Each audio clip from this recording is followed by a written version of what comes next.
The future of mankind is being decided behind closed doors. In laboratories all over the world, scientists are working on projects designed to take man beyond the confines of this Earth. You are looking at the actual models of spacecraft now being developed by agencies of the United States government. This is an Apollo spacecraft designed for elliptical orbit of the moon. Its lunar landing vehicle can transport 3 men safely to and from the moon's surface. These are other types of manned and remote control mechanisms, each designed for a specific function, many already in operation as satellites of this Earth, some in readiness for the moonshot, others designed for probes in deep space, a few to serve as space stations, and the most complex of all, prototypes of craft capable of putting a man on the surface of another planet. The wheel was one of man's first inventions and has been with him all of his civilized life. But now it, like so many other of his creations, must be modified to fit his new demands. These are 3 types of variable radius wheels, designed to transport a vehicle over a rocky surface. New concepts are being created almost daily. Some will never get beyond the drawing board, but others, or their descendants, will become part of man's greatest adventure, the exploration and colonization of space. All over the world, men and women are working to make that dream a reality. Every aspect of the journey is being analyzed, from the tiniest control devices to the mightiest rocket engines. But it's not enough to just get there. Just as the great explorers sailed from Spain and England and France to discover the Americas so that the colonizers might come later, so will our exploration spacecraft precede the colonizers of the planets. Already plans are being made for the colonies. Sources of food and power must be found. Artificial atmospheres created. Everything done to build an Earth away from the Earth. No man living today can predict exactly what the future holds. But this much we do know. All through man's march across this Earth, the wildest dreams and fantasies of one age have become the commonplaces of the next. The motion picture you are about to see can be called today a fantasy of the future. But one day, maybe not too far distant, audiences will be able to look back on it in the same spirit with which we view pictures about the first covered wagons crossing the plains.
intoxicated by the atmosphere back there.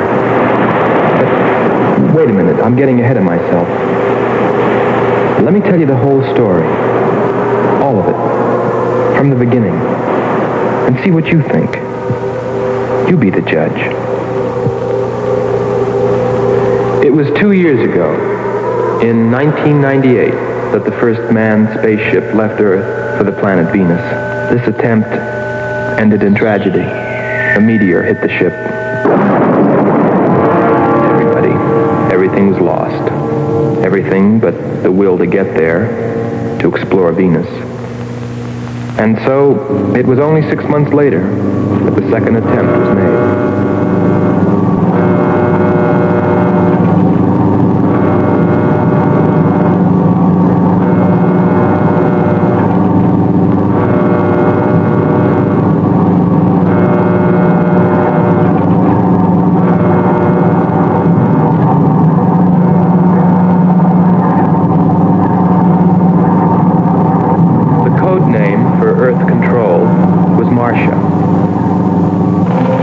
Rockets ready. Main rocket stage ready. Fuel ready. Stabilization center ready. Power ready. Air conditioning ready. Radar ready. Guidance ready. Airlanes ready for takeoff.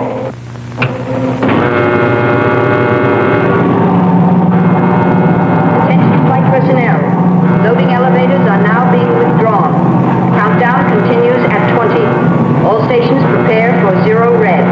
Countdown continues at 10.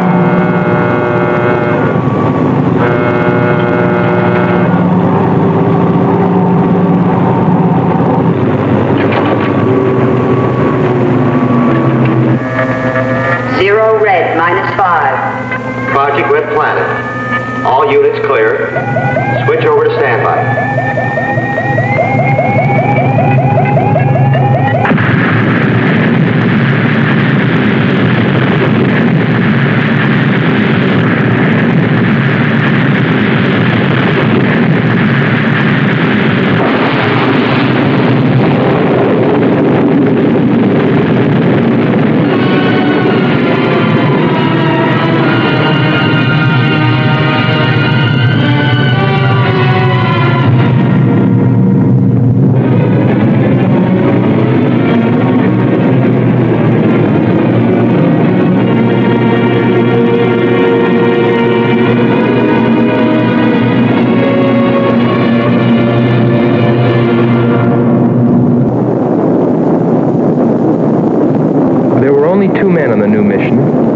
Astronaut Howard Sherman and Captain Alfred Kearns. But there was another being with them. Kearns' invention, Robot John. Awaken, John. Awaken. Slow, John. Monitor, John. I hear you.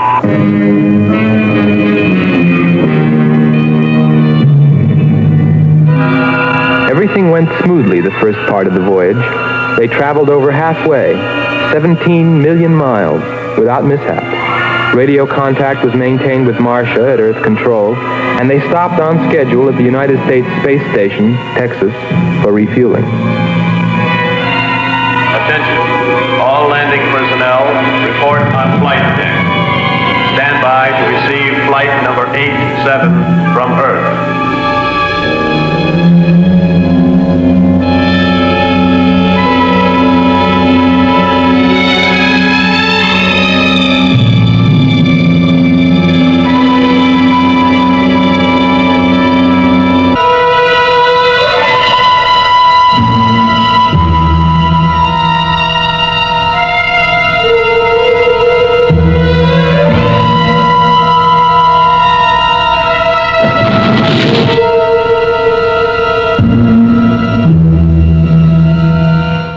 Control, we listened to their progress with more concern than anyone else.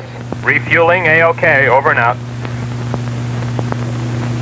There's more because we were the command crew, and if anything went wrong, we were set to follow. The plan before was There were 3 of us.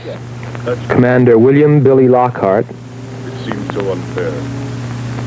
Astronaut Hans Walters. and me, Andre Vernov. would agree with me, but we can't take that chance. I remember how worried we were as we listened to their voices from so many miles away. Kern's calling Marcia. Kern's calling Marcia.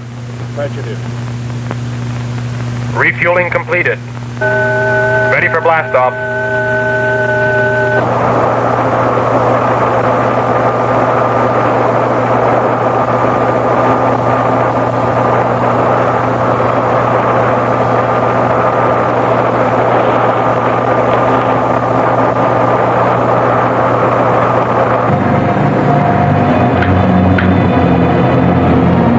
Begin our relay.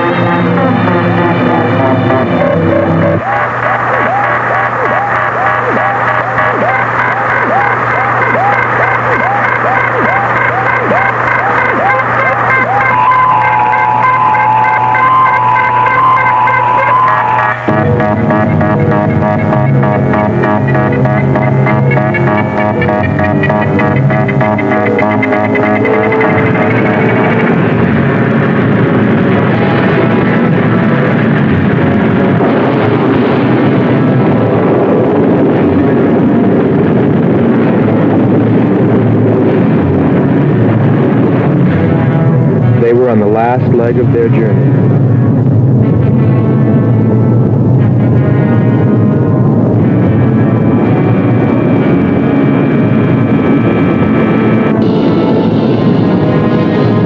And then they saw it. Venus.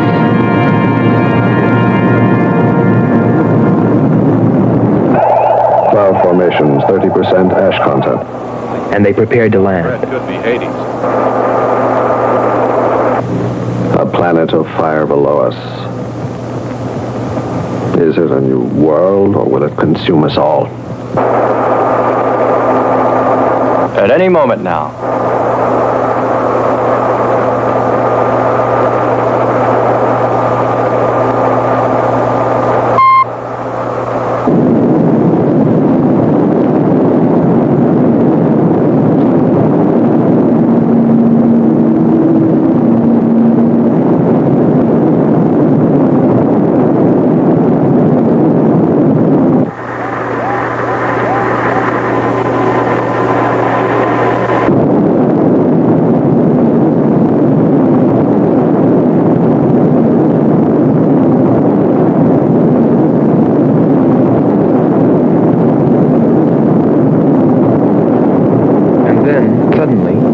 Things started going wrong. Black clouds. Lightning. I don't like the looks of this. I'm turning control over to Robot John. Ahead, Steve, mountain. I am going up. Wow, close call. We're watching on the location finder. The area is strange. This is truly a prehistoric planet. Landing location is square 73. We're now dropping our beacon. Landing 300 meters southwest of square 73. Oh, there's water beneath us. We're drifting. Sherman. Kern. Answer. Kern. Sherman. Kern. Are you there?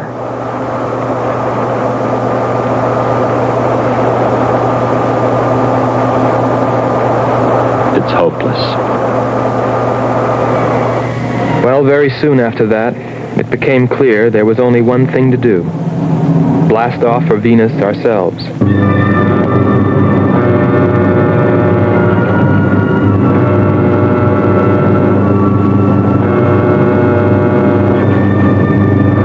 Complete the mission, explore the planet, and attempt to rescue Kearns and Sherman. If they were still alive.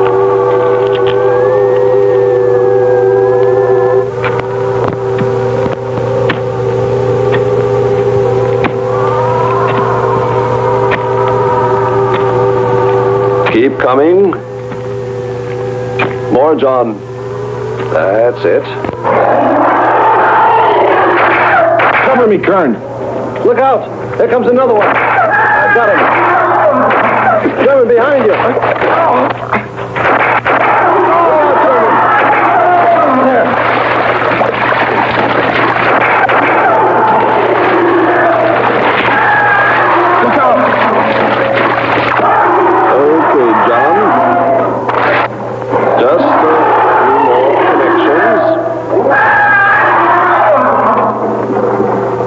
There.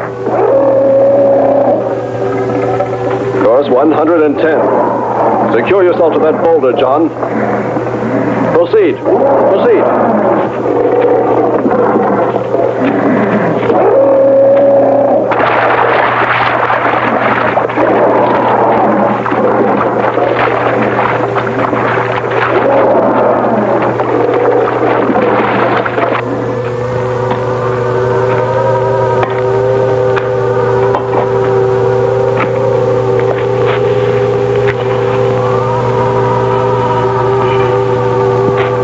Better equipped to fight this place than we are. I'm wondering if we should be here at all.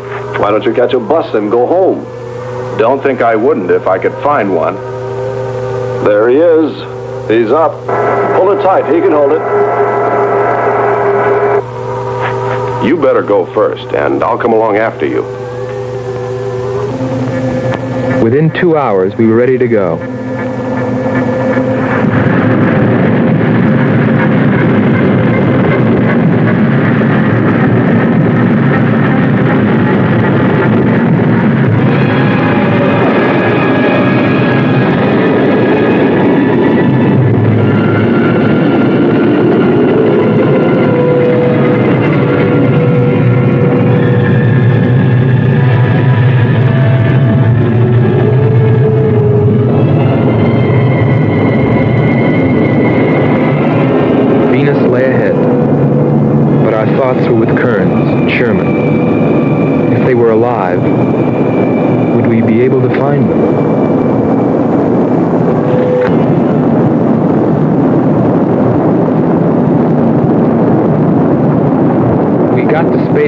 Texas ahead of schedule. Repeat.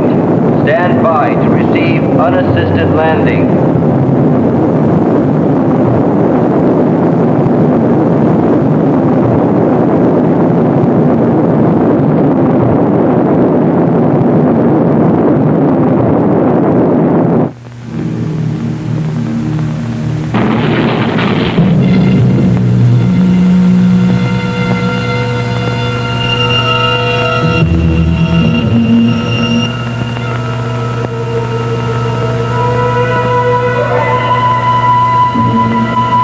Refueling was accomplished in record time.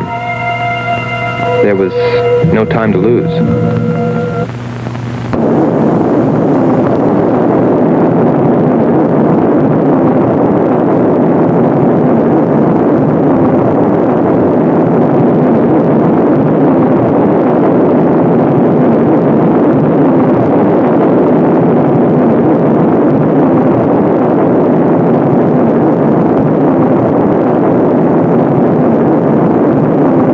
Funny, considering the way things turned out. What I was thinking about as we sped through the dark universe on our way to an unexplored planet.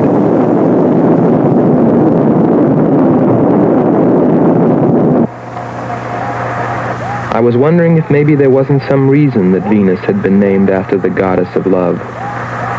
If maybe there wasn't some wise old astronomer way back in the dawn of time who knew something.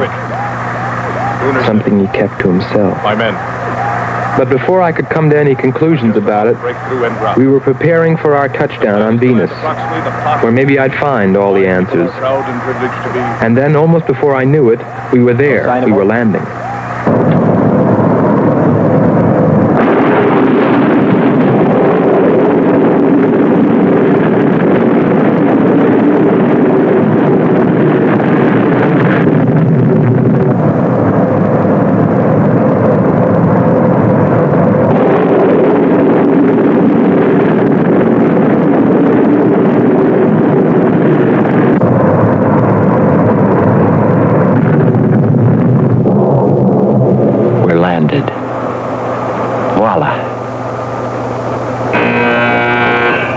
begin celebrating yet. Oh. Is our level okay? Yep, there it is. On the button. Boy, it sure feels strange to have weight. Yes, it does seem strange. That's sure. But it's nice and solid. Well, I don't know about you fellas, but I'd like to see Venus. Open number 3 and hit the beam.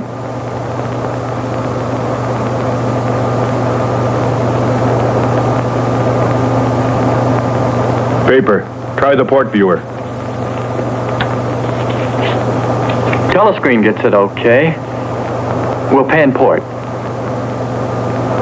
Formations of weird rock. Something's there. I'll switch on the outside sound pickup.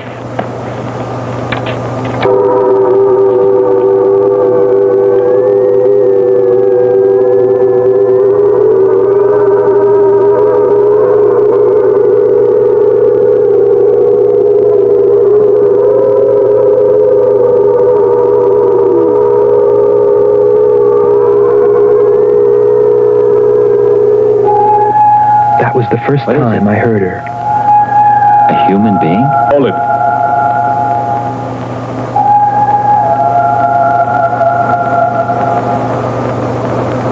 It's finished.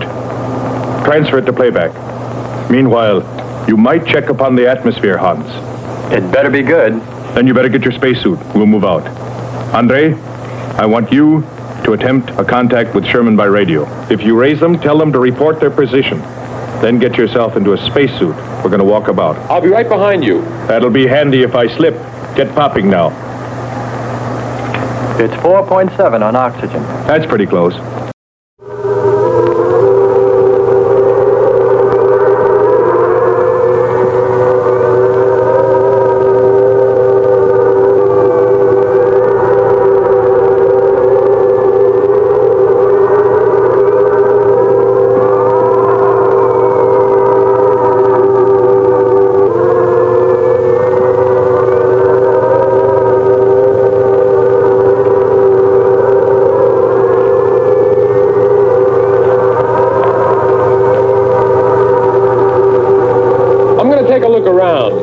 Keep on the rope. Don't get out of visual contact.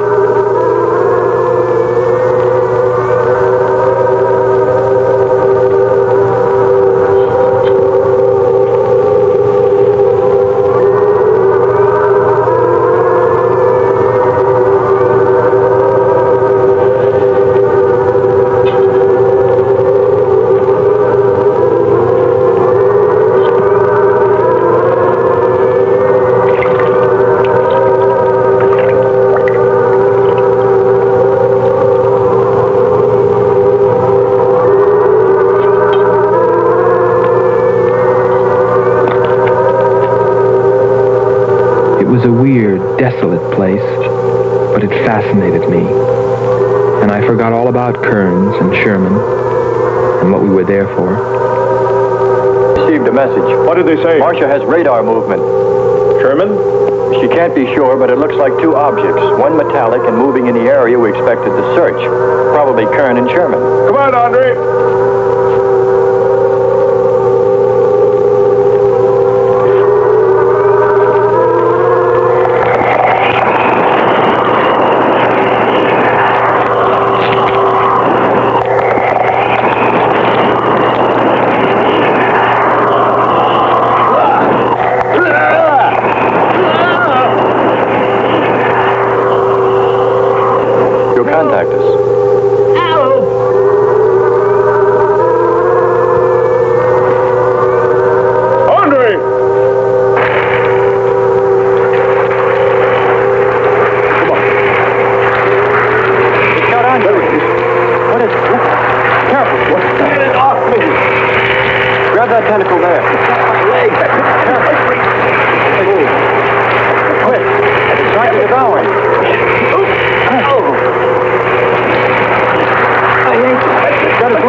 get a shot of that man even.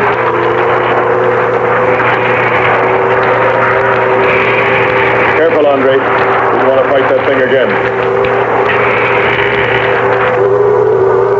Can you imagine that? He's bashful. Why don't we take one of those things home for the zoo? You've got to be more careful, Andre. If we hadn't heard you call me... I didn't call. You called out to us. We heard you. But I didn't call you. It sounded like Lockhart. Let's be getting back. All we knew was that Marcia at Earth Control had spotted what was probably Kearns and Sherman and approximately where they might be.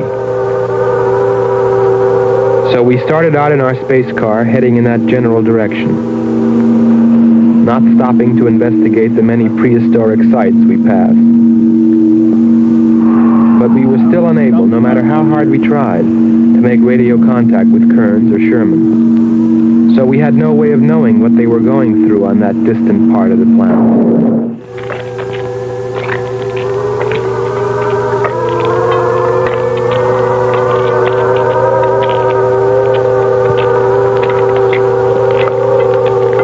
Rest. We've very little oxygen left us. Hope they're on the way. Looking for us. Through this heat.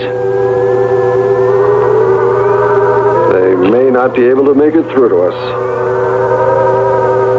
You better hope they'll get through it and spot us.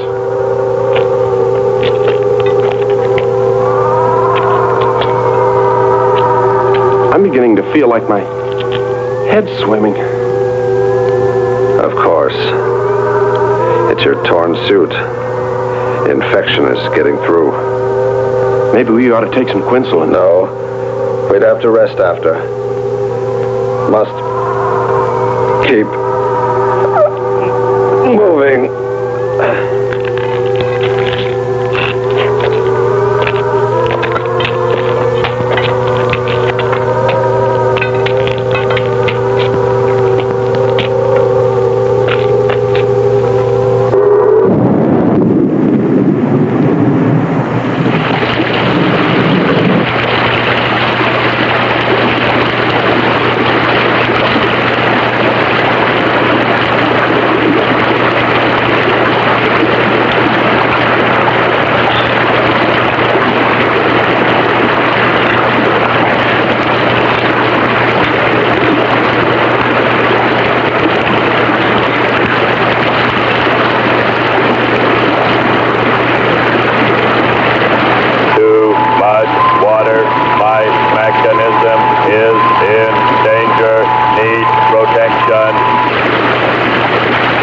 John.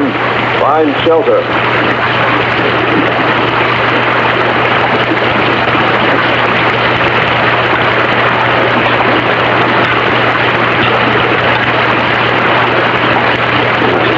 Don't stop. Come on. We have to go on. Come on up. That's it.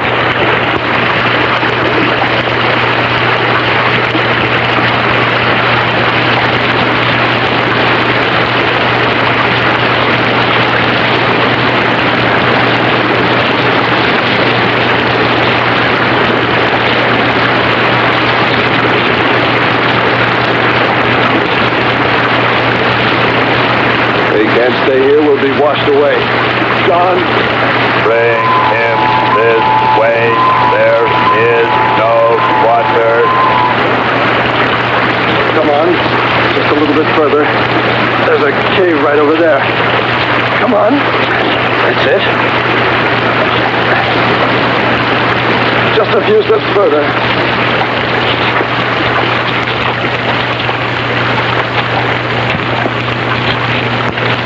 There.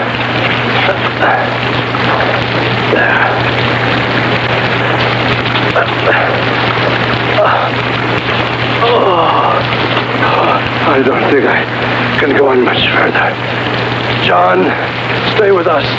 Make sure they find us. They should know. Must continue to work the laws of mathematics. There's always a precise probability. Mathematics, my proof. Mathematics, my...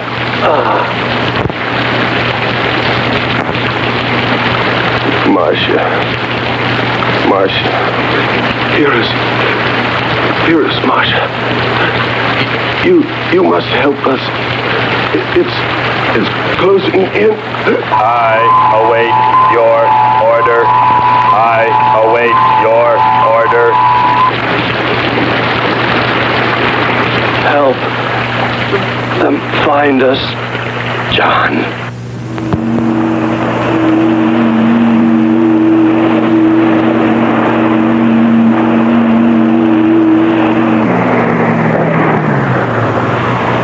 The shoreline's the best. If we do, my friend, we'll never make it to him. Fat chance there is of finding him.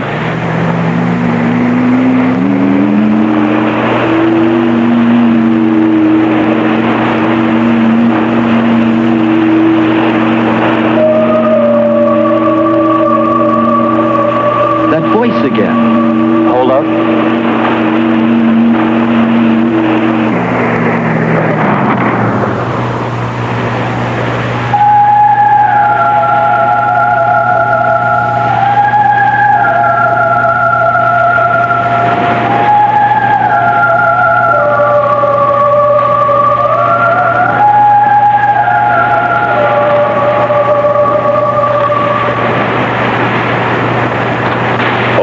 Sounds like a girl. A girl? Perhaps. Or a monster.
It's a human. Well, there are sure no humans here. Well, we're humans. Well, no one else has made it. You better believe it. But it sounds so human. Subhuman, you mean, like that 40-armed plant that just grabbed you. I still say it's a girl. A girl. With blue scales. Could be. He's onto something. It's possible that before us, other men got here. Especially in this age. You ought to know that, Hans. To a man of science, anything is possible until proven otherwise.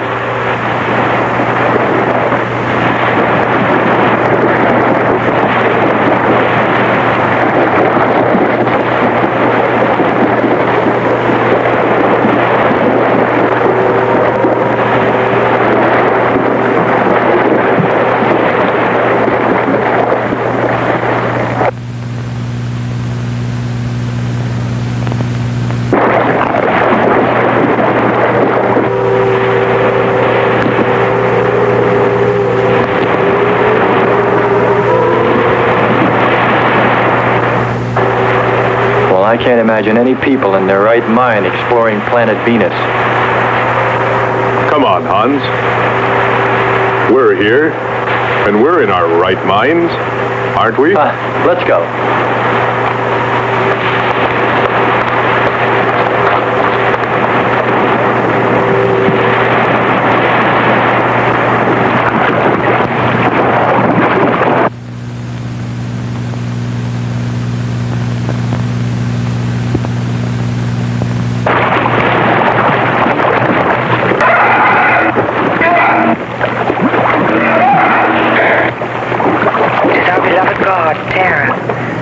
He's angry.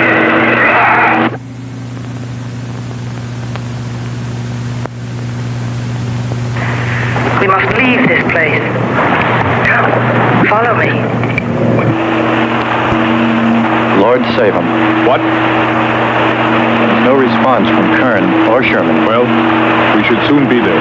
Keep trying. Maybe we can bring them in on the helmet mic. Kern has an auxiliary. I am. Getting. A woman. Must be Martian. Static's really awful. Hear it?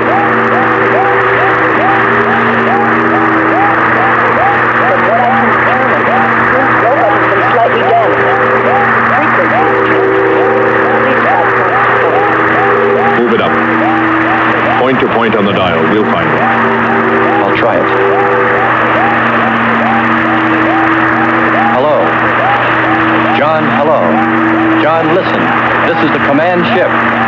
Are you there? No response. Come in. Up one more point. Come in. Better go to solar battery. Much bigger reach. I'm on it now. Hello. Hello. Hello. You must hear me, John. Please open your mic and answer me. You must obey me, John. No response. Try another point. 1, 2, 5. You have to readjust your frequency for transmitting. If you hear me. I hear you. I have adjusted. Can you report your position and plot number? Over. Square 40 in shelter. Tell me what's outside. Water, sun above, falling on large rock. That's square 40. Not far. Ask him about the men. Hello. We would like to know about Kern and also about Sherman. They do not speak. They do not move.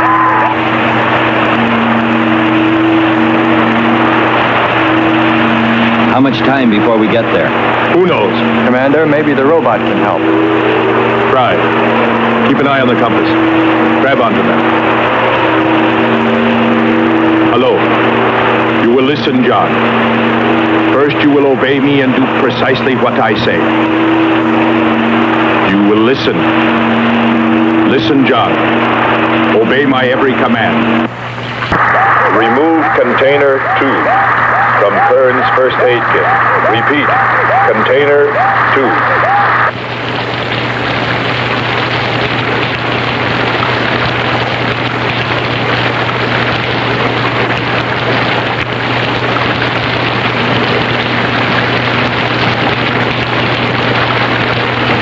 Remove one tablet. One tablet. Then open his helmet.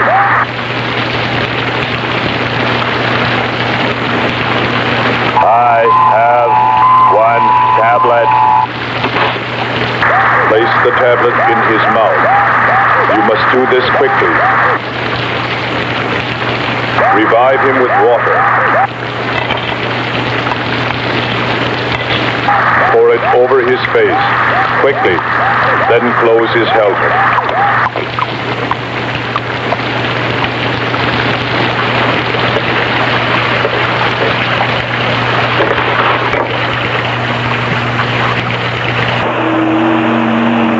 At least we know they're alive. Let's hope they stay that way. Commander, look there.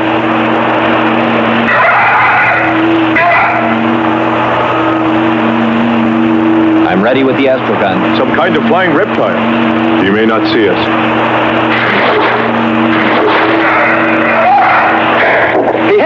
He's turning around. Maybe not. We're in for it now. He knows we're here. Look. Take it now. Here he comes.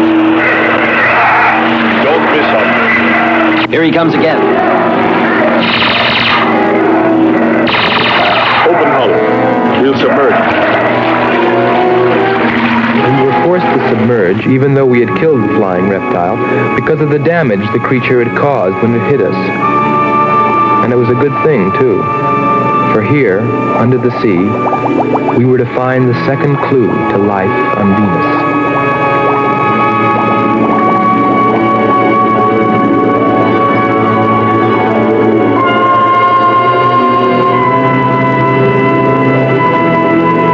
Let's put it down for a minute. Take a rest. It's not far to the beach, if our calculations are correct. I hope this will run again. Don't worry, it will.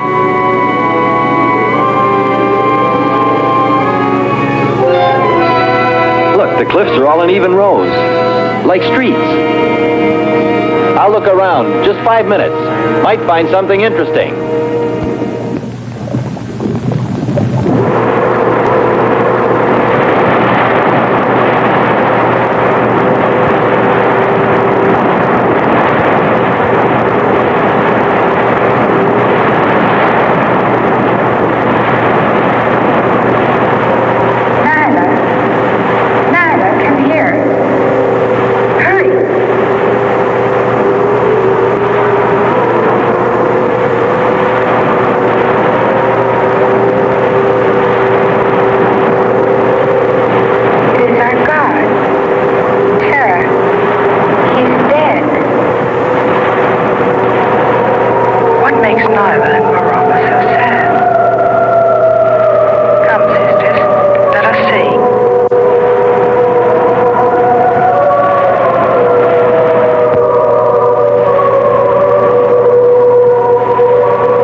What do you know? It's a statue. Andre! What's up? You just look here. That's only a petrified tree. Only? Why, it's a bronze statue. And much more, Hans. Rubies. You say rubies? Show me. Simple. The eye of an idol. An idol? Yes, a reptile. A reptile resembling that flying monster that attacked us earlier. Up there. You're right, Andre. I'm not laughing anymore. There was a civilization here. And I'll bet you there still is.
seemed to draw me away, to make me search for, I didn't know what.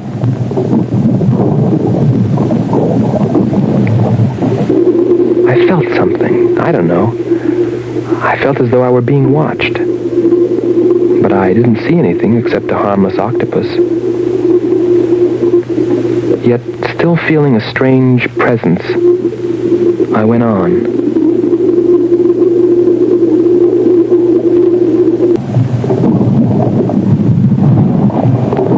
But then, as quickly as it came, that weird sensation vanished, and then there was nothing. Nothing but the sea. So I followed my original impulse, looking for a clue like the statue of the flying reptile.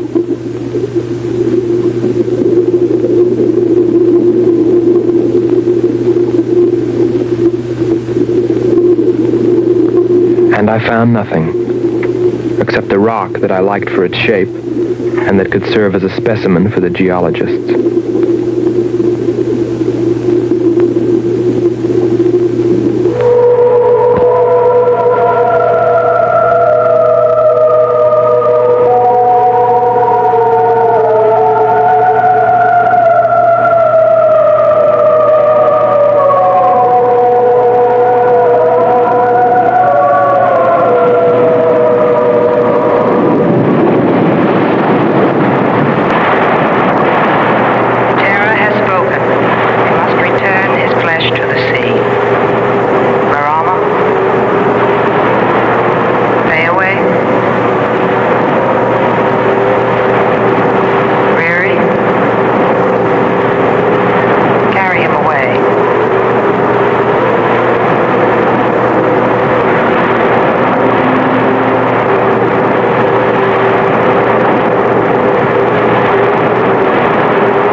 Couldn't have lasted much longer.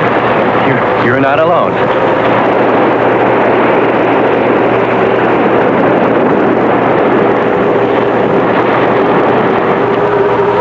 Here we are, Skipper. Good. We'll need more fire.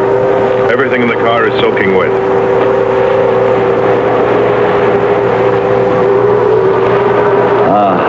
Feels good to sit. How are the batteries, Hans? They stayed dry. The atom plant? Still hot. You've got that worried look again, Hans.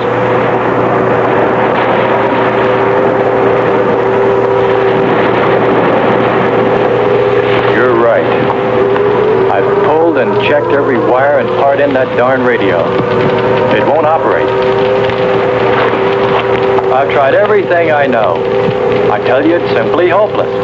How about a long string and an oatmeal box? Oatmeal box. The radio will dry out. We know it's not a dead planet. Not completely. Our proof is the statue. And Ruby. And the woman. She's probably somewhere. For his sake. But the main thing is, there could be a whole race of people out there watching us, hiding, afraid that we'll observe them. Fight them? We came from above. Dropped. To them, we're probably some kind of monster. What if they're human shaped? They very well could look like us. But mind you, I'm only advancing a little hypothetical science fiction. Because nothing should be overlooked. Let's face it. They built a city that's now under the sea. Hans, it must be true. Many made it to shore from the sea. Then why didn't they build themselves another? We may find they did when we explore the planet. Before we leave, I'll meet her. Beautiful song and a beautiful girl. She must have heard you. Where is it? Everywhere. Suppose it could be an omen? Or maybe she's helping us. If I could just see what she looks like.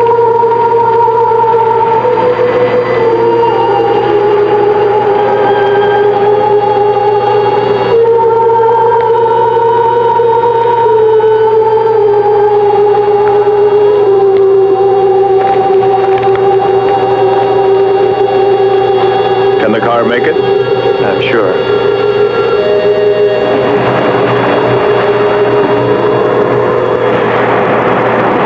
A feeling of foreboding had come over me. A chilly, ominous sensation. I didn't know what it meant.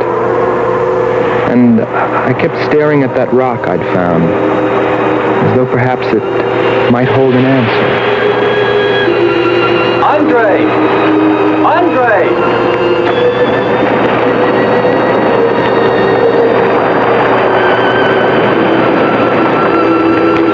Thanks for waiting. She'd take care of you. Stop teasing him, Hans. He's in love.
Gotten suddenly dark. Well, it's no wonder. What makes you say that? There's an ash cloud above us. An ash cloud?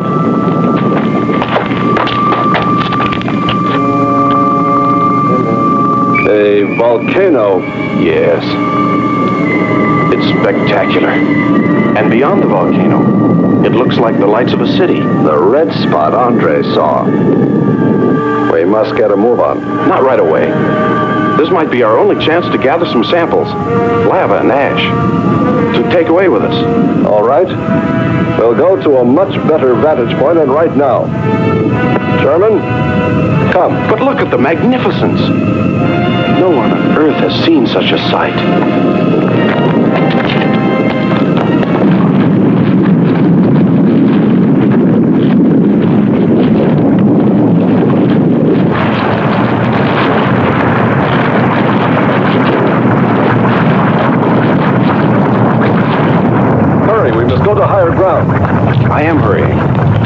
the spectra sample? Getting it now. That's enough. The lava is rising.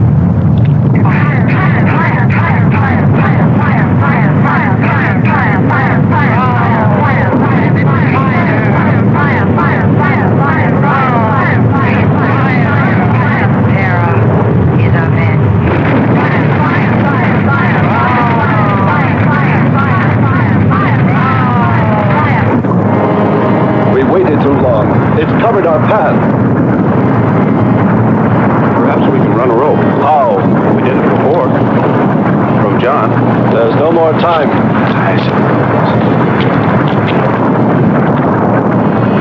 Don? Yes, I hear you. Carry us across the lava.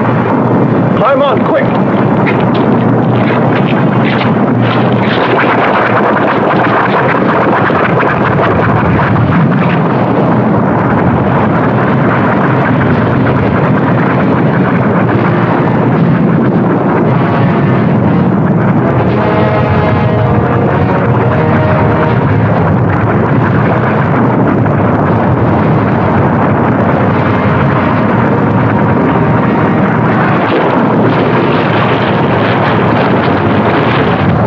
Audibility getting better. Why is he talking? Listen. Giving radio distance according to your request. Am determining distance 2 miles. It's Lockhart. I hope so, my friend. I'm sure. They'll be by here any minute yelling taxi.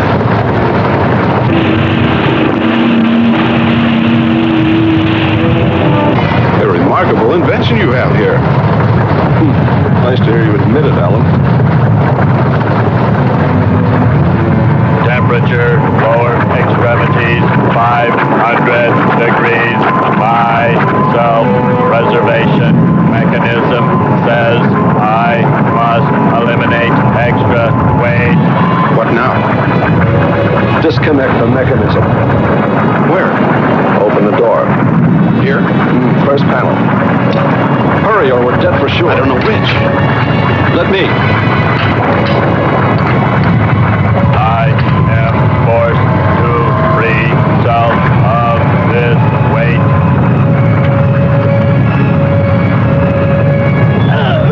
He's gonna throw us off! Pull the wires! For the lava. Speed, Hans. Smash the panel! I've done everything. Kern.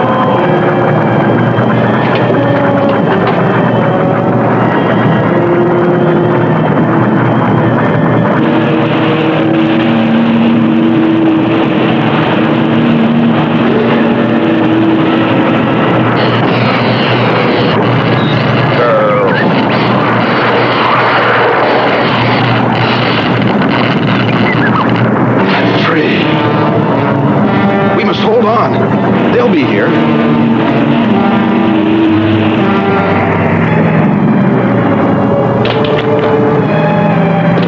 Wish me luck. For God's sakes, hurry.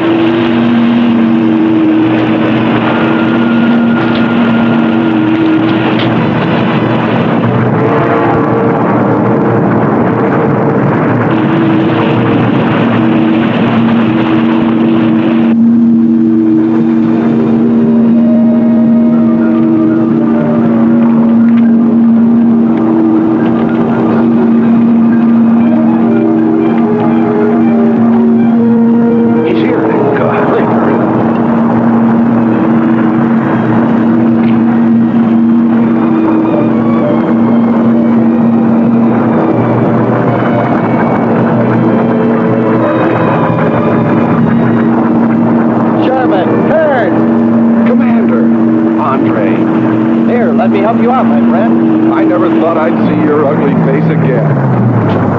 We save him, and he insults us. No, we should have saved Kurt's robot instead. Turn, you rascal. Knew you'd make it. Is the robot finished? Yes.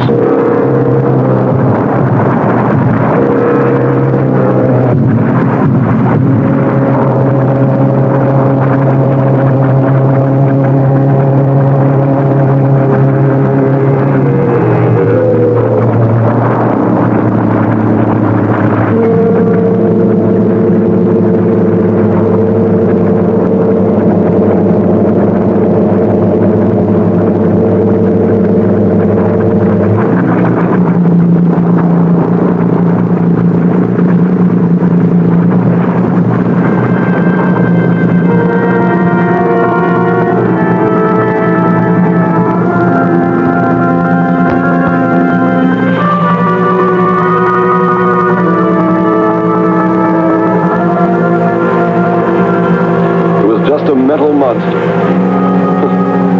And yet when his destruction was imminent, he called my name. Looks placid and calm. But frightening. Yes, I suppose it does, if you use imagination. We'll soon be home. That's right, but we leave a friend behind. Come. Join the rest of us.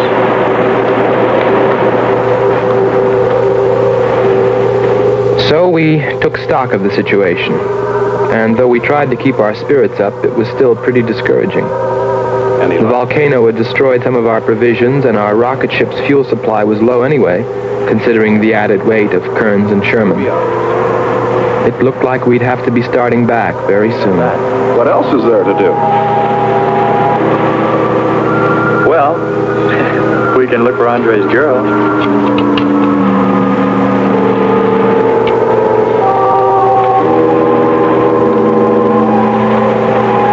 Very cute, Hans. You name him after us?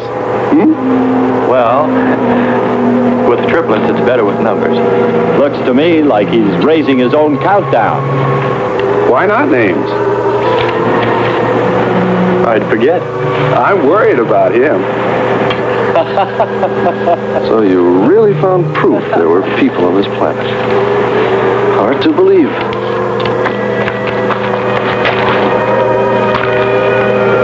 Believe it or not, my dear Mr. Kearns, it's true. And they could still be here. I don't go along with that. Could a human survive in a place like this? You survive. And man will almost always adapt himself in time. And don't forget, in the dim past, we all lived in water. For centuries, our Earth was toxic. But that atmosphere evolved mankind's form. Adjusting's the answer. And I'd bet that these people on our planet couldn't live. The air'd be poisoned. Afraid I don't share your opinion. You just can't close your mind to it. We found proof. Proof of intelligent being. And those lizard men of Kearns. That's proof. Look, suppose they do look like lizards. Couldn't they be people? Suppose they saw the ship, got frightened, then donned their lizard costumes, then jumped up and down to spook us away. What possible story could explain it better, huh? None. You're the winner. Joking aside, my friend, man, lizard, or what, I know there were or are intelligent people here. If we just had time, I think they might come to us. Look, even you, Kern, said you thought you saw the lights of a city beyond the volcano. I said they looked like, not were. Here, you two. Have some coffee and rest your voices. If only there was some way to communicate with them, some way to make them understand we were not an enemy, that we wanted nothing except to know their ways, study their civilization. Or was it really all just fancy? Just my wishful imagination? And that sound only an accident caused by the wind in the canyons?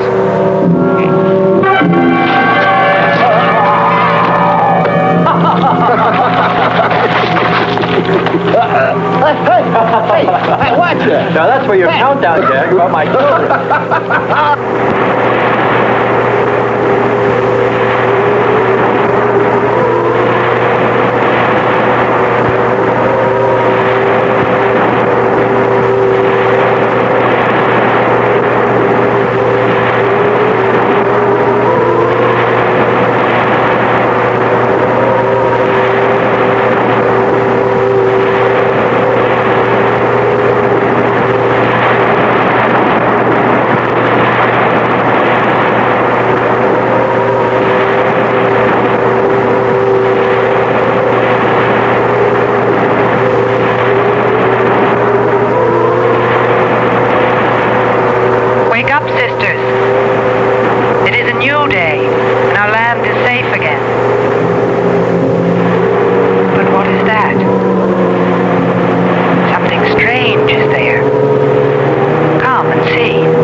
by the god of the fire mountain. He shows us his power.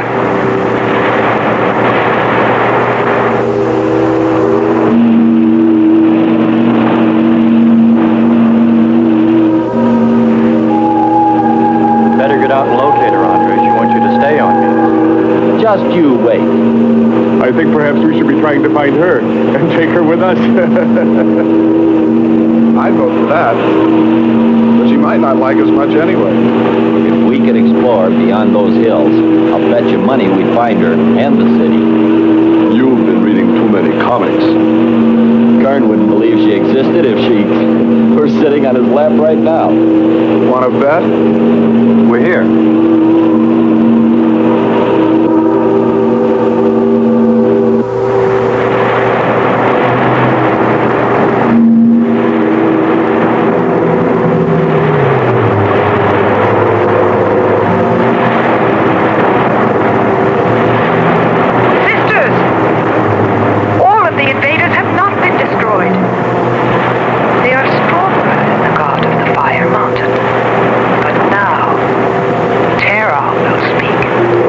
We did a job we can be proud of. Look at all the samples we got.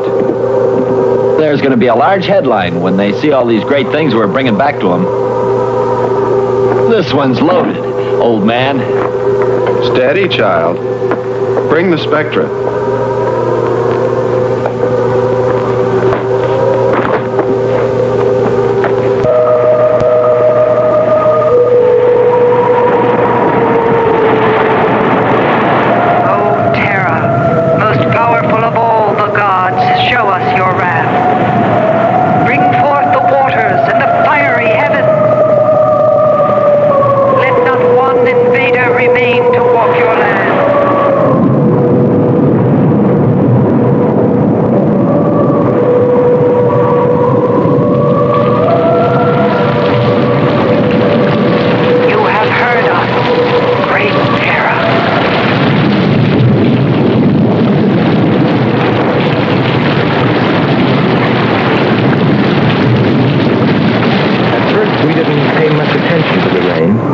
Seemed heavier than any rain we'd ever seen. No more.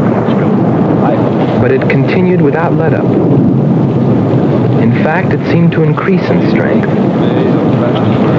As we planned our takeoff procedure, which required some adjustment because of Kearns and Sherman, I know we all felt slightly uneasy, nervous, as we listened to the heavy rainfall on the ship. For myself, I listened with a sinking feeling, as though every drop were taking me further and further from ever finding her. Then suddenly...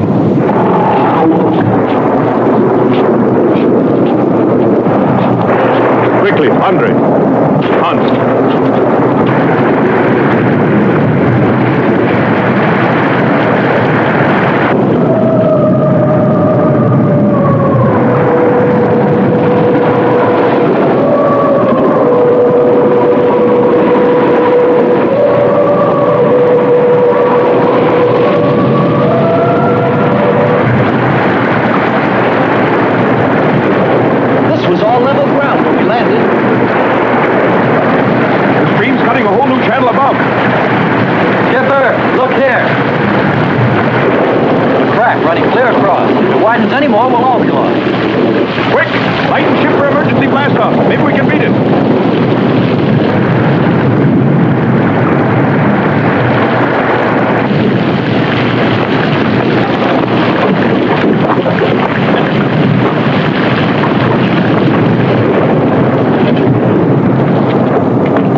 than our gods. They are stronger than Terra.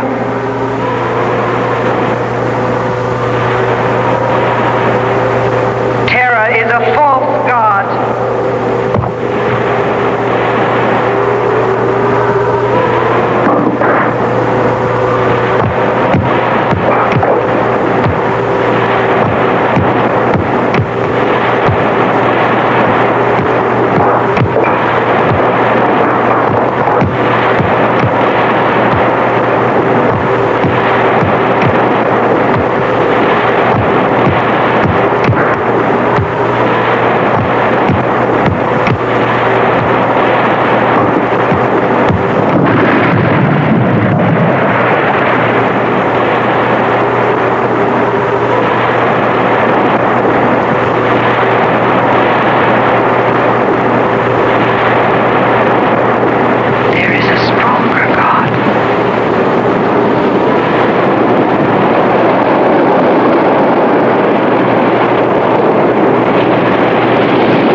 That's the story. It's been 2 years now, and there's been no plan to return to Venus. Lockhart and Kearns have moved on to other missions. There's Mars to be explored, and Jupiter. But I can't forget her, and I'm going back. Maybe someday I'll see her. World War I erupted in 1914 not because of a single event, but as the violent explosion of decades of political tension, imperial ambition, militarism, and fragile alliances that had turned Europe into a powder keg waiting for a spark. As powerful empires competed for dominance while convincing themselves that war was both inevitable and necessary. The continent was divided into rival blocs, with the Triple Entente, Britain, France, and Russia facing the Central Powers of Germany, Austria-Hungary, and later the Ottoman Empire, each bound by treaties that promised protection but instead guaranteed catastrophe. Nationalism burned intensely across Europe, especially in the Balkans, where ethnic groups sought independence from aging empires, and it was here, in Sarajevo, that the spark finally ignited when Archduke Franz Ferdinand of Austria-Hungary was assassinated by a Serbian nationalist, an act that triggered a rapid chain reaction of ultimatums, mobilizations, and declarations of war that spiraled completely out of control. Political leaders believed the conflict would be short and decisive, expecting soldiers to return home within months. Yet they failed to grasp how industrial technology, machine guns, heavy artillery, railroads, and mass conscription had transformed warfare into something far more lethal and uncontrollable. As millions of young men marched off to battle filled with patriotic enthusiasm, none could imagine that they were stepping into a conflict that would consume entire generations, collapse centuries-old empires, redraw the world map, and permanently shatter the illusion that modern civilization had outgrown mass destruction, marking the beginning of a war so vast, so brutal, and so transformative that it would forever change the course of human history. As World War I dragged into late 1914 and 1915, the illusion of a swift and glorious conflict collapsed entirely, replaced by a nightmarish reality of trench warfare that stretched for hundreds of miles across the Western Front from the North Sea to the Swiss border, where opposing armies dug deep into the earth to survive the unprecedented destructive power of modern weapons. Soldiers lived for months and even years in muddy, rat-infested trenches flooded with water, plagued by disease, lice, and constant artillery bombardments that shattered nerves as much as bodies, while the space between enemy lines, known as no man's land, became a killing ground littered with corpses, barbed wire, and unexploded shells.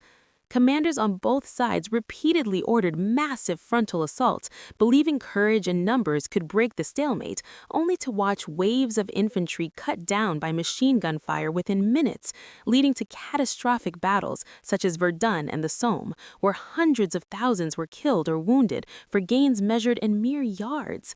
The industrial scale of the war introduced horrifying new weapons, including poison gas that drifted silently into trenches, burning lungs and eyes, while heavy artillery thundered day and night, reshaping landscapes into lifeless wastelands. Meanwhile, entire nations were mobilized for war, with factories converted to produce weapons, women entering industrial labor in unprecedented numbers, and civilian populations suffering shortages, bombardments, and psychological strain, proving that this was no longer a war fought only by soldiers, but by entire societies. By this stage, World War I had become a war of endurance rather than maneuver, where victory depended not on brilliance or speed, but on which side could survive longer under relentless mechanized slaughter that showed no sign of ending. By 1916 and 1917, World War I had expanded far beyond the trenches of Western Europe into a truly global conflict, as fighting engulfed Eastern Europe, the Middle East, Africa, and the seas, drawing in colonial troops and resources from across the world and exposing the weakness of empires struggling to sustain total war. On the Eastern Front, massive offensives and retreats devastated entire regions as Russia, plagued by poor leadership, shortages, and mounting casualties, descended into social collapse that culminated in the Russian Revolution, forcing the new Bolshevik government to withdraw from the war and surrender vast territories to Germany. In the Middle East, the Ottoman Empire fought desperate campaigns against British-led forces and Arab rebels, while promises of independence and secret agreements planted the seeds for future instability that would haunt the region for generations. At sea, Germany's campaign of unrestricted submarine warfare aimed to starve Britain into submission, but instead provoked outrage as civilian ships were sunk, ultimately drawing the United States into the war in 1917, a decisive moment that shifted the balance of power as fresh American troops, industrial output, and financial support began flowing to the exhausted Allies. Morale across Europe was collapsing as soldiers mutinied, civilians faced hunger and grief, and governments struggled to maintain control. Yet the arrival of American forces combined with Allied adaptations in tactics, such as coordinated artillery, tanks, and infantry, slowly began to break the deadlock. as Germany launched one final massive offensive in early 1918, gambling everything for victory before American strength could fully materialize, the war entered its final and most desperate phase, with the fate of empires and the future of the world hanging in the balance. In late 1918, after more than 4 years of relentless industrial slaughter that had consumed over 16 million lives, World War I finally came to an end as the exhausted Central Powers collapsed under the combined pressure of Allied offensives, internal revolutions, and economic strangulation, with Germany's final gamble failing as fresh American troops and coordinated Allied attacks shattered its remaining strength on the Western Front. One by one, Germany's allies fell: Bulgaria, the Ottoman Empire, and Austria-Hungary, each empire disintegrating from within as centuries-old monarchies crumbled under the weight of war, nationalist uprisings, and social collapse. On November 11, 1918, an armistice was signed, silencing the guns but leaving behind a continent traumatized by mass death, physical devastation, and psychological wounds that would shape an entire generation. The war formally concluded with the Treaty of Versailles, which imposed harsh territorial losses, military restrictions, and crushing reparations on Germany, fueling resentment, humiliation, and economic instability that poisoned the post-war peace. New nations were carved out of fallen empires, borders were redrawn with little regard for ethnic realities, and promises made to colonial soldiers and subject peoples were largely broken, sowing anger and unrest across Europe, the Middle East, and beyond. Although the war was declared the war to end all wars, its unresolved grievances, ideological extremism, and economic turmoil instead laid the foundations for even greater catastrophe, proving that the true legacy of World War I was not peace, but a fragile, vengeful order that would collapse barely 20 years later into an even more devastating global conflict, ensuring that the echoes of the Great War would haunt the world long after the last shots were fired.